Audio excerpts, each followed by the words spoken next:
احرام۔ حج کے ارکان میں سب سے پہلا رکن احرام باندھنا ہے۔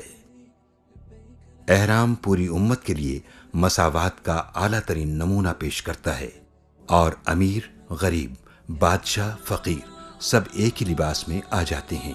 حج کا ایک اور منفرد پہلو امت کی وحدت اور انسانیت کے ایک خاندان اور برادری ہونے کو نمایاں کرنا ہے۔ ایک اللہ کے ماننے والے بیت اللہ کی زیارت اور طواف کے لیے دنیا کے گوشے گوشے سے ایک مرکز پر جمع ہوتے ہیں، اور ایک خاندان کی طرح ایک امام کی قیادت میں ایک ہی تلبیہ کا ورد کرتے ہوئے دن رات ساتھ گزارتے ہیں۔ احرام کے لغوی معنی حرام کرنا ہے، کیونکہ احرام کی حالت میں بعض حلال کام بھی حرام ہو جاتے ہیں۔ مقامی میقات پر یا اس سے پہلے حج یا عمرہ کی نیت کر کے صرف 2 چادروں سے جسم کو ڈھانپ لینے کو احرام کہتے ہیں۔ خواتین بطور احرام کوئی بھی لباس جو اسلامی شریعت کے مطابق ہو استعمال کر سکتی ہیں۔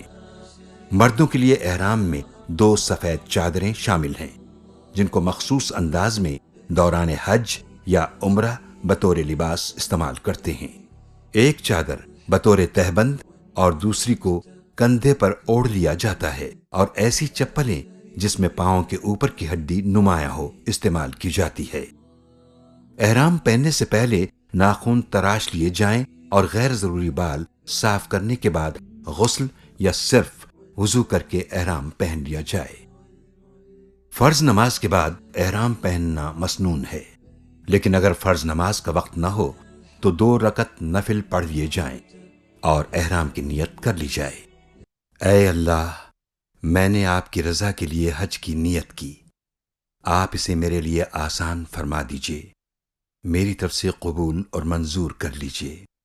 اس کے بعد 3 بار تلبیہ پکاریں، مرد قدر بلند آواز میں اور خواتین آہستہ آواز میں کہیں۔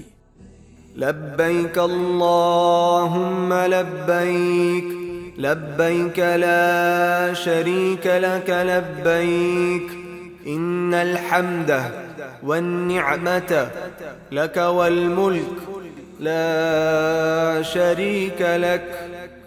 تلبیہ کے بعد دعا مانگنا مسنون ہے۔ اب احرام کی تمام پابندیاں لاگو ہو جائیں گی۔ احرام کی حالت میں جائز اعمال۔ حالت احرام میں یہ تمام امور انجام دیے جا سکتے ہیں، اور ان سے احرام کی حالت میں کوئی فرق نہیں پڑتا۔ ضرورت پڑنے پر احرام کی چادریں یا لباس دھونا، بدلنا، ضرورت کے موقع پر غسل کرنا، ٹیشو پیپر یا کپڑے سے پسینہ صاف کرنا، ناک، منہ اور دانتوں کی صفائی کرنا، انگوٹھی، نگ، گھڑی یا ہیڈ فون پہننا، سر یا جسم کے کسی حصے کو کھجانا، پھل کھانا چاہے خوشبودار ہو، دھوپ سے بچنے کے لیے چھتری کا استعمال کرنا، گاڑی کی چھت کا سایہ لینا، کندھے یا گلے میں بیگ لٹکانا، بغیر خوشبو کے صابن سے سر بدن دھونا، مسواک کرنا، موذی جانور کو مار دینا، زخم پر پٹی باندھنا، ٹیکا لگوانا، باتھ روم جانا۔ احرام کی پابندیاں۔ احرام کے پہننے اور تلبیہ پڑھنے کے بعد کچھ پابندیاں لگ جاتی ہیں جو اس کے اتارنے تک قائم رہتی ہیں۔ حرم کی حدود میں گھاس، ہرے بھرے پودے اور درخت کی شاخ بھی نہیں توڑ سکتے۔ خشکی کے کسی بھی جانور کا شکار نہیں کر سکتے، اور نہ ہی اس میں مدد کر سکتے ہیں۔ کوئی بھی گری ہوئی چیز حرم کی حدود میں اٹھانا منع ہے۔ حالت احرام میں خوشبو نہیں لگا سکتے، نہ سونگھ سکتے ہیں۔ اگر بغیر ارادے کے سونگھ لی تو کوئی حرج نہیں۔ خوشبودار صابن یا ٹوتھ پیسٹ استعمال نہیں کیا جا سکتا۔ اگر خوشبو کے بغیر ہوں تو استعمال کرنے میں کوئی حرج نہیں۔ سب سے بہتر یہی ہے کہ دانتوں کی صفائی کے لیے مسواک استعمال کریں۔ سر یا بدن کے کسی حصے سے بال توڑنا یا اکھیڑنا منع ہے، اور اسی طرح ناخن بھی نہیں کاٹ سکتے۔ حالت احرام میں لڑائی جھگڑا کرنا منع ہے۔ میاں بیوی کا ازدواجی تعلقات کی نسبت سے کوئی بات کرنا منع ہے۔ رشتہ کرنے کے لیے کسی قسم کا اشارہ، منگنی یا نکاح نہیں کیا جا سکتا ہے۔